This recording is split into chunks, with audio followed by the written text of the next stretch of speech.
Վաղ միջնադարյան հայկական ճարտարապետության բացառիկ հուշարձանախումբ ենք այսօր ներկայացնում։ Այս տարածքում 5 գյուղատեղի էր դեռևս հազարամյակներ առաջ։ Միջնադարյան կառույցները պահպանված ու խոնարհված մեզ են հասել իրենց յուրօրինակ պատմություններով հանդերձ։ Բաց երկնքի տակ Զովունի գյուղատեղի հուշարձանախումբն է։ Հայաստանի Արագածոտնի մարզի մարզկենտրոն աշտարակից մոտավորապես 20 կիլոմետր հյուսիսային ուղղությամբ գտնվում է Ջրամբար գյուղը, որի հարևանությամբ էլ նաև Քուչակ և Եղի-Պատրուժ գյուղերի միջև Քասաղ գետի վերին հոսանքում է գտնվում Ապարանի ջրամբարը։ Այստեղ ձախափին էլ տեսնում ենք Զովունի գյուղատեղիի հուշարձանախումբը, որը բաղկացած է Թուխմանուկ, Սուրբ Վարդան, Սուրբ Պողոս-Պետրոս եկեղեցիներից և քառակող կոթողներից։ Մենք գտնվում ենք պատմական Հայաստանի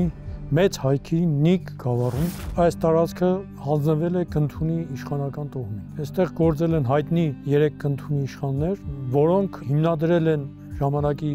եւ բնակավայրը, եւ կառուցել են պատմական հուշարձաններ եւ ընդհանուր այս գավառի բարգավաճման գործունեություն են ծավալել։ Այս տարածքը ունի պատմական մեծ արժեք եւ նշանակություն մեր Հայաստանի պատմագիտության մեջ, քանի որ Ավարայրի ճակատամարտի շարավիղներից մեկը անցել է այս Քասախի կիրճով, այս ծորակով,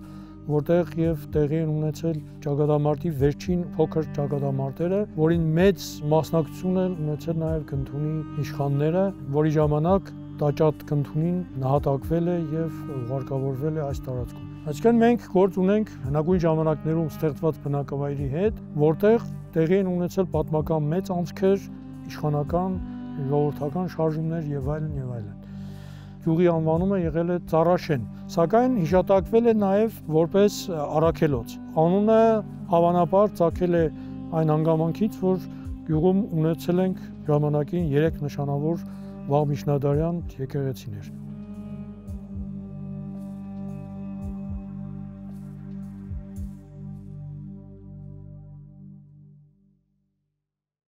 Հանրությանը որպեսզի ավելի մատչելի եւ հասկանալի լինի, ասեմ, որ գյուղը 1930-ական թվականներին վերանվանվել է Զովունի։ Մենք գտնվում ենք Զովունի Պողոս-Պետրոս եկեղեցու ներսում, պահպանված հնագույն շերտերի հիման վրա թվագրվում է հիմնադրումը վաղ միջնադար, թերևս նաև առանձին դեպքերում նաև հավանական է, որ լինի նաև վաղ քրիստոնեական շրջանի հիմնադրված հոգևոր կառույց։ Այն հիմնականում որպես բազիլիկ կառույց կառուցվել է 4-5-րդ դարերում, սակայն 5-րդ դարի վերջերին Գրիգոր Կնդունի իշխանի կողմից որոշում է կայացվում, որ բազիլիկ եկեղեցին պետք է ավելի փառավոր տեսք ունենա, ավելի փառավորվի եւ նա վերակառուցելով այն վերածում է գմբեթավոր եկեղեցու, որի մասին մենք ունենք հյուսիս-արևելյան մույթի վրա, տեսեք, շքիղաշուկ տառատ ձևերով գրված վիմագիր արձանագրություն, որտեղ հիշվում է Գրիգոր Կնդունու անունը որպես եկեղեցու հիմնադիր։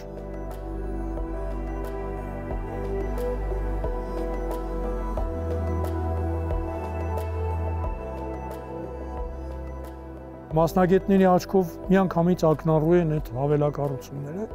Եթե նայենք այս 4 մույթերին հզոր եւ հիմնական պատի հետ երբ որ մենք ավելի խորքային ուսումնասիրում ենք, բարձ երևում է, որ այս հզոր մույթերը կառուցվել են հենց Կնդունի իշխանի կողմից, որոնք պետքա իզորու լինեին կրել իրենց վրա հետագա եկեղեցու բարձրադիր գմբեթը։ Մեր միջնադարյան ճարտարապետության մեջ ընդունված գմբեթավոր սրահ կոչվող տիպի փաստորեն նախահայրը պետք է լիներ։ Առաջին եկեղեցին։ Այո, նախատիպը պետք է լիներ։ Այս իմաստով Զովունի Պողոս-Պետրոս եկեղեցին ստանում է առավել արժեքավորում մեր հայկական ճարտարապետության բազմադարյա պատմության մեջ։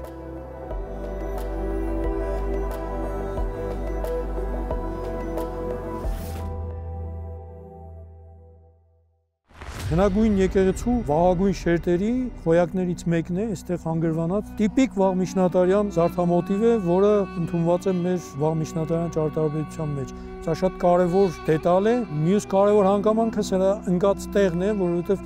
այս ծանր քարը հազիվ թե ինչ-որ մեկը տեղաշարժած լիներ, այլ տեղից բերած լիներ, այսինքն իր տեղադրությունը հենց եկեղեցու տեսքը նախնական վերլուծելուց այս տեղը եւս թելադրող ուրեմն ֆակտոր է հանդիսանում մասնագիտական առումով։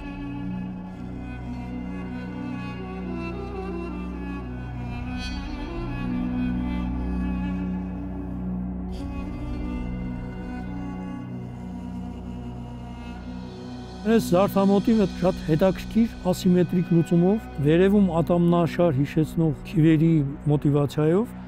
այս ճակատում եւս սա կրկնվում է, որի կենտրոնական մասում, տեսեք, այստեղ տերևային լուծումներ են, ինչ որ երևի հավերժություն խորհրդանշող, որոնց կենտրոնական հատվածում փողակի մեջ տաշված հավասարատև խաչն է, որը մեր մոտ հայկական ճարտարապետության մեջ ընդունված է 4-5-րդ դարերում։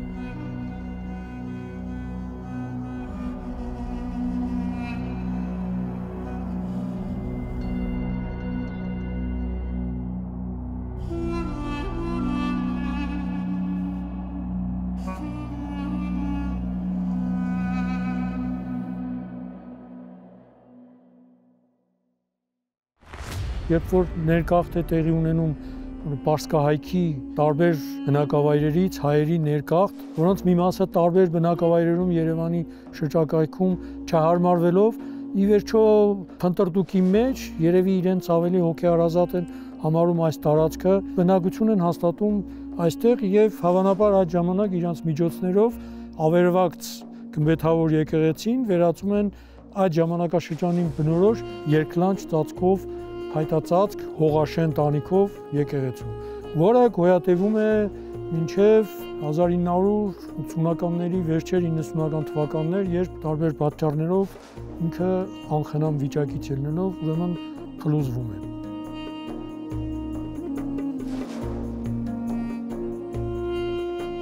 1960-ական թվականների կեսերից մինչև 70-ական թվականները ընդհանուր առմամբ Հայաստանում մի քաղաքականություն որդեգրվեց, որ տարբեր ռեգիոններում Հայաստանի որոշակի բնակավայրեր տեղահանվեցին, տեղափոխվեցին այլ վայրեր։ Հիմնավորումը եղավ այն, որ Քացախի կիրճի այս հատվածում պետք է կառուցվեր ջրամբար, ելնելով տնտեսական պահանջներից, տնտեսական հիմնավորումներով եւ այլն, բայց տեղի ունեցավ ամեն դեպքում գյուղի բնակչության տեղահանություն։ Որոշում կայացվեց պետականորեն, կառավարության որոշում, որ Զովունի գյուղը պետք է տեղահանվի այստեղից, տեղում կառուցվի ջրամբար։ Զովունին հիմա գիտենք որտեղ է այսօր գտնվում Երևանի մերձակայքում։ Այդ որոշումը միգուցե ջրամբարի առումով արդարացված լիներ, բայց այստեղ օրվա կառավարությունը բախվեց թերևս ամենագլխավոր խնդրին, որովհետև այստեղ կա այս եկեղեցին Զովունի Պողոս պատմական շերտերը, առայեղ պատմական ուրեմն շերտերով, իշխանական տոհմի ներդրումներով, կողքին ըստ նկարագրությունների ավարայրի ճակատամարտի նահատակների գերեզմաններ, որոնց մեջ էր նաև տաճատ իշխանը։ Նկարագրություն կա, որ չգիտեմ ինչքանով է հավաստի, այստեղ ամփոփված են եղել նաև Վարդան Մամիկոնյանի որոշակի մասունքներ, որի հիման վրա տարածքում եղած մատուրներից մեկը, որը եղել է Զովունից դեպի հարավ, դեպի ջրամբարի ջրերը, Սուրբ Վարդան մատուրը, միանավ մատուր դամբարան։ Եթե մատուր լիներ, ոչինչ, բայց մատուր դամբարան, որը հանդիպեց այդ որոշմանը բախում տեղի ունեցավ այստեղ եւ ի վերջո որոշում է կայացվել, որ դամբարան մատուրը, այնպես եւ հարևանությամբ գտնվող թուխմանուկ մատուրը պետք է տեղափոխվեն ավելի բարձրադիր վայր, որովհետեւ դրանք ջրասույր չլինեն։ Արտաքուստ թվում է, թե խնդիրը լուծվեց, բայց հատկապես Սուրբ Վարդան մատուրի պարագայում, երբ որ նա կոչվում է մատուր դամբարան, այնտեղ ամփոփված սրբություններ են եղել, նշխարներ կան։ Եվ տեղափոխություն։ Տեղափոխությունը զուտ ֆիզիկական աշխատանք է կատարվել, այսինքն մանրամասն չափագրվել, քարերը համարակալվել, ապա մոնտաժվել, տարել եւ բլուրի ուրեմն գագաթին նորից վերաշարել են։ Արտաքուստ թվում է, թե այստեղ արտառոց ոչ մի բան տեղի չի ունեցել, բայց երբ որ խորանում ենք մատուր դամբարան արտահայտության մեջ, ուրեմն մենք այստեղ հավանաբար մեծ բան ենք գործել։ Չհաշված, որ ժամանակին, երբ որ ջրառատ տարիներին ջրասույզ է լինում ամբողջ տարածքը, այսինքն այստեղ թողնված մեր սրբությունների մի մասը, հիշատակները եւ այլն լինում են ջրասույզ։ Պողոս Պետրոս եկեղեցու վերաբերյալ եւս որոշում է կայացվել, որ պետք է այս ամբողջ տաճարը ապամոնտաժվեր եւ տեղափոխվեր ավելի ապահով տարածք։ Հավանաբար նույն տարածքում, որտեղ որ վերոնշյալ մատուրներն էին։ Տեսնում եք պատերի վրա հատկապես դրսում համարակալումները, այդ գործընթացը սկսվել է համարակալումներով համապատասխան գծագրեր են պատրաստվել ըստ համարակալումների, որով պետք է տեղում ուրեմն վերաշարժ։ Հուշարձանների պահպանության վարչության տեղեկագրերի մեջ հետաքրքիր մի փաստի ես հանդիպեցի, քանի որ Պողոս Պետրոս եկեղեցին ունի պատմական ճարտարապետական տարբեր դարաշրջանի շերտեր, ապա դրա տեղափոխությունը կարող է վնասել այդ շերտերի անաղարտությունը։ Շատ հետաքրքիր է դա իմանալ։ Շնորհակալություն նրանց, ովքեր ուշադրություն են դարձրել այդ որովհետև ես նույն տեսակետը անկախ այդ ինֆորմացիան ունենալուց այդ նույն տեսակետը ես հայտնել եմ, երբ որ 2014 թվականին վերականգնման նախագիծ մենք կազմեցինք հուշարձանները վերականգնող ճարտարապետների ասոցիացիայի կողմից, այն ժամանակվա մշակույթի նախարարության իրականացրինք վերականգնման նախագիծ։ Վերականգնման նախագիծը իրականացրել ենք բնականաբար իր վերջին տեսքով, որտեղ գմբեթի մասին առանձին դետալներ բաներ ունենք, գետնի վրա թափված, բայց դրա չափ, ձև, կերպը ոչ մի բան հայտնի չի։ Դրա համար մենք Հողաշեն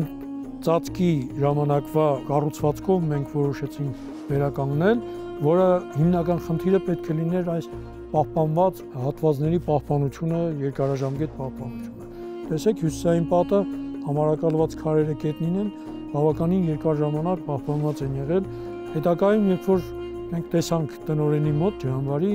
մի քանի տարի ջրի մակարդակը լավ բարձրացումներ են տեղի ունեցել, կան փաստագրված լուսանկարներ, մինչև վերևի այդ լուսամուտների կեսի մոտավորապես նիշով այստեղ ջուր է եղել։ Ու դա մի 4-5 անգամ ձյունառատ, ջրառատ տարիներին տեղի է ունեցել, որը բնականաբար պետք է իր ազդեցությունը ունենար կառույցի վրա։ Բայց այսօրվա վիճակը, երբ որ մենք նայում ենք, բավականին ինքը լավ վիճակում է գտնվում։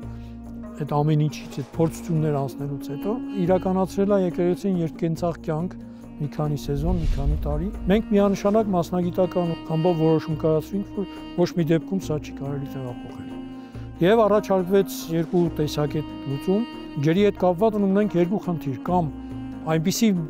նյութերով, այնպիսի միջոցներով վերականգնենք եկեղեցին, որ ինքը հանգիստ դիմակայի երկկենցաղ այդ կյանքին, որ ասենք թեկուզ 5 տարի մեկ կամ 10 տարի մեկ ջրասույզ լինի նույնիսկ, ինքը անվնաս դիմակայի դրան։ Հատակի լուծումը այնպես ենք արել, որ սալատակի տակից դրենաժային համակարգ պետք է լիներ, որ ջրասույզ լինելուց հետո, երբ որ ջրերը հետ քաշվեն, ներսում լցված ջուրը եւս սալատակի այդ արանքներով, կարերով այդպես էր լուծումը առաջարկված։ Հետընթաց գնար ջուրը, սա հիմնական տեսակետն էր։ Մյուս տարբերակը ես տեսական առաջարկ արեցի, հատկապես այդ ժամանակ պետական միջոցների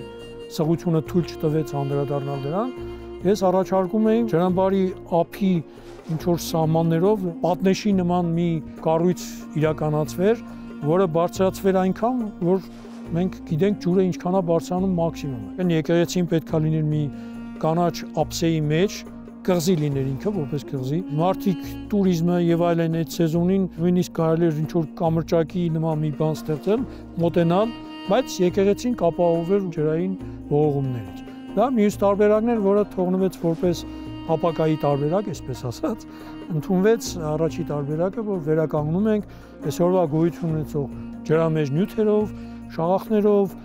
քսանյութերով, ամրակայող նյութերով եւ այլն, եւ իրան տրամադրում ենք, որ դու կարող ես դիմակայել երկկենցաղ կյանքին։ Ծրագիրը այսպես էր, այս տարի չստացվեց շինարարական փուլ մտցնել նախագիծը, բայց գրեթե համոզված եմ հաջորդ տարվա պետական բյուջեի ծրագրում Զովունի Պողոս Պետրոս եկեղեցին վերականգնման իմաստով կմտնի ծրագրի մեջ։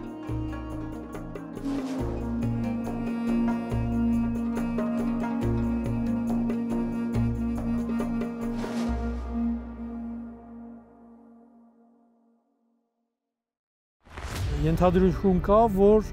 նախաքրիստոնեական ժամանակներում եւս եղել է սրբավայր։ Բայց այստեղ հանգույցներ դետալներ ունենք, որոնք այդ ենթադրությունը ոնց որ ավելի հավաստի փաստ են դարձնում։ Դրանցից մեկը այս պահպանված եկեղեցու շարվածքի տակ որպես հիմնակար տեղադրված է վաղագույն շրջանի մի քիվաքար, սա քիվի քար է, որը երեսնի վրա դրած է։ Այս զարդամոտիվը, որ ինքը ունի, սա նախաքրիստոնեական շրջանի բնորոշ զարդամոտիվ է։ Այսինքն մենք սրանով կարող ենք հավաստիացնել, որ կամ սա վերաբերվում է նախաքրիստոնեական շերտի ենթադրյալ ուրեմն շերտի կառույցին, կամ քրիստոնեության հենց ամենասկզբի ժամանակաշրջանին, որտեղ ընդօրինակվել են դեռևս վաղ քրիստոնեական զարդամոտիվները։ Սա շատ կարևոր փաստարկ է եկեղեցու տեղափոխման, ուրեմն տարբերակի դեպքում իր արժեքը լրիվ կկորցներ։ Սա իր տեղում, իր դրված դիրքով, որ եկեղեցու որպես հիմնակար է օգտագործվել, այսինքն 4-5-րդ դարում, երբ որ հիմնադրվել է եկեղեցին, սա օգտագործվել է որպես հիմնակար, այսինքն վաղագույն շերտ։ Սա տեղափոխել ուրիշ մի տեղ, նորից ուրեմն վերարտադրել, վերաշարել, դա լրիվ կասկածի տեղիք է արդեն տալիս։ Ոչ մի մասնագետ, ոչ մի մարդ դրան չի հավատա ուղղակի։ Ինչքան էլ հավատա, կասկածը կլինի մեջը, որ չէ, սա ոնց է, ինչա, մենակ լուսանկարներով չենք կարող համոզել։ Դրա համար սա ամենակարևոր ուրեմն կետերից մեկն է, որ հիմնավորում է, որ այս եկեղեցին ընդհանրապես չի կարելի տեղաշարժել։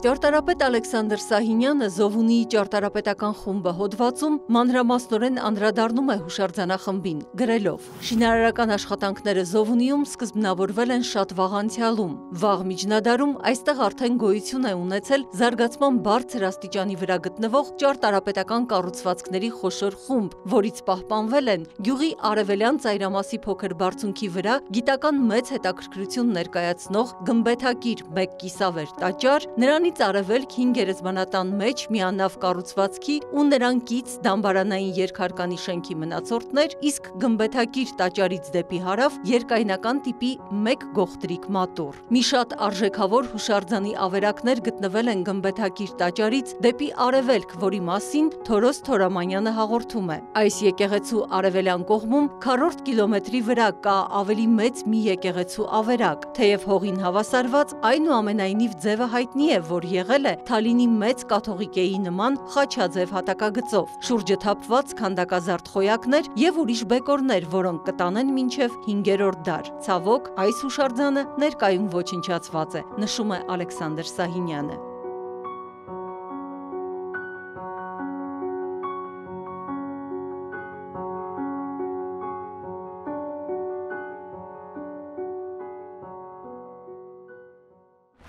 Պատմական գերեզմանոցն է, բազմաթիվ տապանաքարերով, տարբեր տիպի տապանաքարերով, այնտեղ կան նաև խաչքարեր, վաղ միջնադարյան կոթողներ եւ այլն։ Երբ որ 80-ական թվականներին այդ որոշումը կայացվել է տեղափոխելու, Պողոս Պետրոսից դեպի հարավ գտնվելուց են եղել երկու մատուռները, դրանց տեղափոխման համար հենց ընտրվում է այդ գերեզմանատան վերևի հարթակը, տարածքը։ Սկզբից տեղափոխվել է Թուխմանուկը, որը Իրանից ներկայացնում է միանավ ուրեմն բազիլիկ կառույց 4-5-րդ դար։ Դա բավականին պատերը բարձր պահպանված են եղել, տեղափոխելուց հետո կառույցի վրա իրականացվել է ժամանակավոր պաշտպանիչ թիթեղյա ծածկ, որը բավականին պահպանում է ուրեմն կառույցի հին ուրեմն շերտերը։ Հաջորդը Սուրբ Վարդաններ մատուռ դամբարան է եղել, ցավոք սրտի նա եւս տեղափոխվել է Թուխմանուկի հարևանությամբ, տեղափոխվել է նաեւ Սուրբ Վարդան մատուռը։ Քարերը նախքան ուրեմն ապամոնտաժելը համարակալվել են, պատրաստվել են մանրամասն գծագրեր, որոնց հիման վրա կատարվել է տեղում վերաշարման աշխատանքներ, այստեղ ձևի բովանդակության առումով կարծում եմ, որ կասկածելի ոչինչ մենք չունենք, իրականացվել է գրեթե նույնությամբ, կարող է լինել ուրեմն համարել որպես վերարտադրություն, վերաշարժ տեղում փրկելով ջրասույզ լինելու ուրեմն հանգամանքից։ Ինչ խոսք, որոշակի ստորին շերտեր միգուցե եղած մենք կորցրել ենք, բայց դրա կողքին մենք ունենք այսօր երկու մատուռների պահպանված շարվածքները,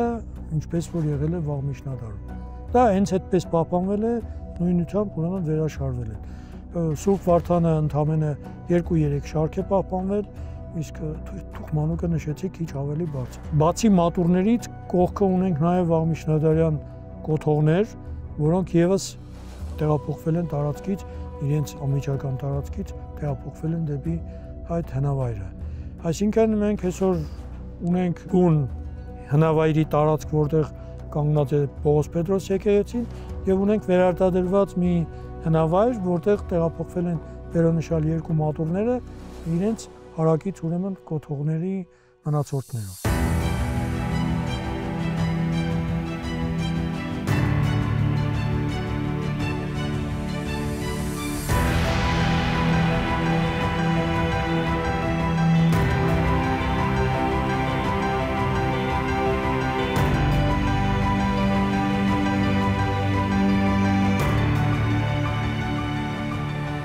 Վերջին անգամ Սուրբ Պողոս Պետրոս եկեղեցին մասամբ ջրածածկ եղել է 2012 թվականին։ Ջուրն այժմ ծփում է հարևանությամբ, բայց ջրի ծավալի ավելացման պայմանավորված կառույցը կարող է կրկին ողողվել ջրամբարի ջրերով։ Այդ իսկ պատճառով հարցին անդրադառնալը տեղին է ու անհրաժեշտ։ Ամբողջ հուշարձանախումբը տեղանքի գեղատեսիլ վայելչությամբ ու պահպանության կարգավիճակով հանդերձ այցելությունների պահանջված կենտրոն կարող է դառնալ հարևանությամբ զարգացող զբոսաշրջային ենթակառուցվածքների միասնությամբ։